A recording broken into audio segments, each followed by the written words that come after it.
Kiss colour की चड्डी पहने हो?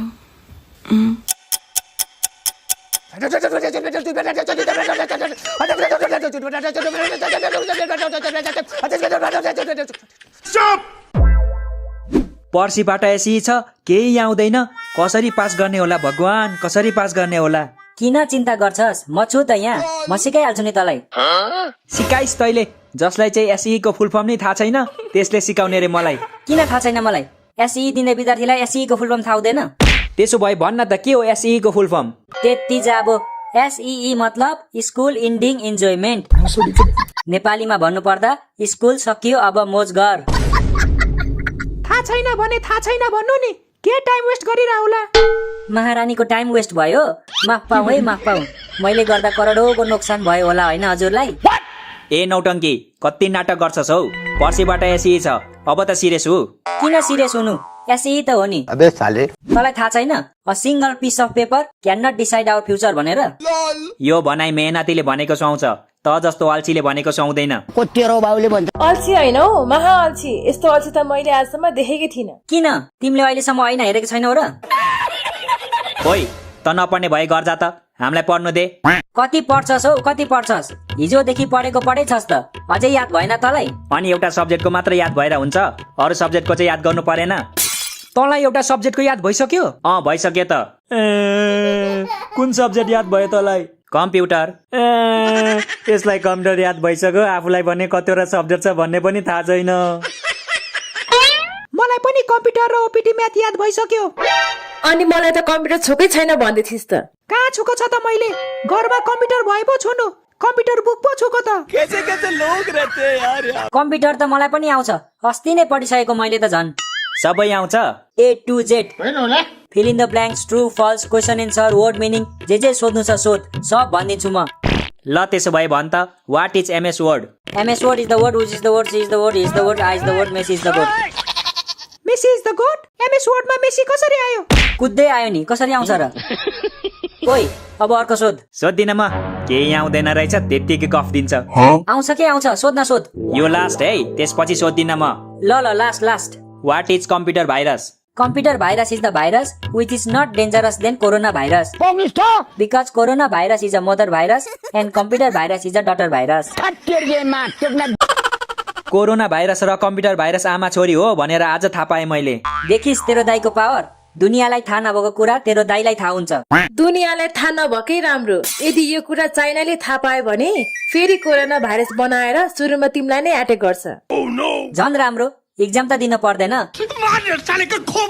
घरमा मिठो मिठो खाँदै बस्न पाइन्छ नि। तिमीहरूले एउटा कुरा थाहा पायौ? नेपालमा राजा फर्किन लाग्छ नि। कता फर्किन लाग्छ? लेफ्ट राइट, अघि पछि, कता? लेफ्ट राइट होइन, सिधै दरबारमा फर्किन्छ, बुझिस्? राजा फर्कियो भने पढ्नु पर्छ कि पर्दैन? पढ्नु त परिहाल्छ नि, विद्यार्थी भएपछि पढ्नु परेन? त्यसो भए मलाई राजा चाहिएन। जाबो स्कुल कलेज नै बन्द गर्न नसक्ने राजा के काम? राजाको काम स्कुल कलेज बन्द गर्ने हो त? अनि के हो त? राजाको काम भनेको त जनताको दुःख पीडा सुनेर त्यसलाई हल गर्ने पो हो त। मालूम है तेरे बाप को मत सिखा, चल। म पनि जनता नै त हो नि, मेरो पीडा चाहिँ सुन्नु परेन? तिमीलाई शिवरात्रिले अझै छोडेको छैन? आज नि भाङ खाएर आयो? भाङ होइन म यहाँ गाँजा भन्न, गाँजा। अरूलाई चाहिन्छ राजा, मलाई चाहिन्छ गाँजा। तिमी धेरै नबोल नत्र बजाइदिन्छु तिम्रो बाजा। यसरी कसले बाजा बजाउँछ बे? तेरो दाइले बजाउँछ नि, देखिनास्? विशाल, म यस्तो वातावरणमा पढ्न सक्दिन है। कि त यो गजडीलाई यहाँबाट निकाल, कि त म निस्किन्छु यहाँबाट।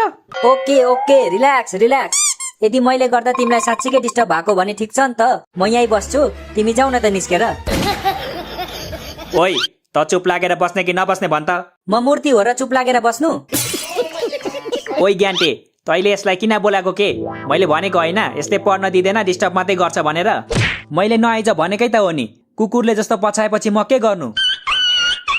अघिल्लो जन्ममा कुकुर थियो होला नि त, त्यही भएर कुकुरले जस्तो पछ्याएको होला नि। अब तू गया बेटा। हो म कुकुरै थिएँ र एक दिन म भौ भौ गर्दै हिँड्दा तिमीलाई पनि देखेको थिएँ, हातमा केरा बोकेर एउटा रुखदेखि अर्को रुखमा हाम फाल्दै गरेको। त्यस्तो त बाँदरले गर्छ होइन र? बाँदरले मात्रै गर्छ, बाँदरनीले चाहिँ गर्दैन। त्यही भएर पो खाली केरा खान्छु भन्दै रहेछ यसले। त पनि सुरु भइस्? सरी जिस्केको हौ, नरिसा न। जिस्केर पुगेको भए अब पढ्ने हो कि पढ्ने नि किन नपढ्ने टुप्पी कसेर पढ्ने ज्यान दिएर पढ्ने ज्यान नै दिएपछि तेरो आत्माले आएर पढिदिन्छ बात तो सही है। मैले पढे नि मेरो आत्माले पढे नि एउटै कुरा त हो नि को तेरो बाउले भन्छ ए तिमीहरू दुईजना चुप न चुप नपढ्ने भए जा बाहिर गएर गफ गर बाहिर त लास्टै गर्मी छ यार कसरी गफ गर्नु त्यस्तो गर्मीमा त्यसो भए चुप लागेर बस नत्र पल्लो कोठामा जा ए हामीलाई पल्लो कोठा पठाएर त चाहिँ एक्लै दुई दुईजनासँग मोज गर्ने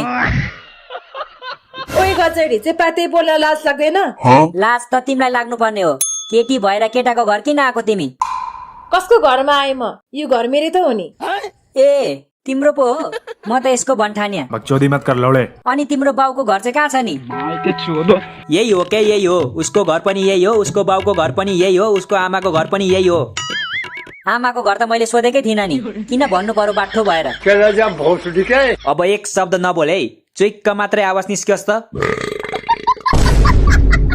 ज्ञानटे यार यसलाई सम्झ न यार 1 घण्टादेखि केही पढेको छैन हौ यसरी त फेल भइन्छ त एसीमा ओइ एकछिन चुप लागेर बस्न सक्दैनस् आफू नपढे नि अरूलाई त पढ्न दे ल अब म केही बोल्दिन पढ यत्रो पढेर नेपाल टपै गर्छस् कि सीमा मलाई म्याथको एउटा क्वेसन आएन हौ सिकाइदेऊ न ल खोइ कुन क्वेसन देखाउ त यो टाइम एन्ड वर्क वाला यदि किरणले एउटा खेत 4 दिनमा जोत्छ अनि आशिषले त्यही खेत 6 दिनमा जोत्छ भने दुई जनाले मिलेर त्यो खेत कति दिनमा जोत्छ यो त क्वेसन नै मिस्टेक छ नि कसरी किरण र आशिषलाई खेत जोत्नै आउँदैन अनि कसरी जोत्छ 4 दिन र 6 दिनमा तिनीहरूले क्या करूं इसका यो एक्जाम्पल मात्रै हो के यस्तै क्वेसन सोध्छ एसीमा ल हो र मलाई त केही थाहा छैन त यार यसरी त फेल हुन्छस् केटा यसपालिको एसी त झन् टाइट हुन्छ भन्ने सुनेको थिएँ हत्तेरिए म्याथ टोक्ने म फेल हुँदिन म फेल हुँदैन एसई त म जसरी नै पास गर्छु आजबाट बुक र मेरो लप पर्यो